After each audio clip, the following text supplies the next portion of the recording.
अस्सलाम वालेकुम दोस्तों। आज मैं इस वीडियो में आपको सिखाऊंगा अपनी वीडियोस के साउंड में पीछे से नॉइस कैसे खत्म करते हैं।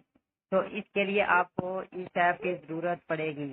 इसका नाम है नॉइस रिड्यूसर। हम इसको ओपन कर लेते हैं।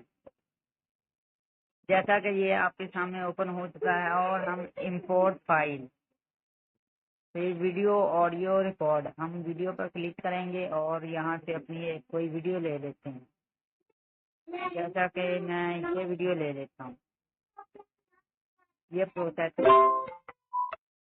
अब पहले आप प्ले ओरिजिनल इसे तो हेलो माइक टेस्टिंग, बाद में आप प्ले नॉइसलेस इसे प्ले करें फिर देखें।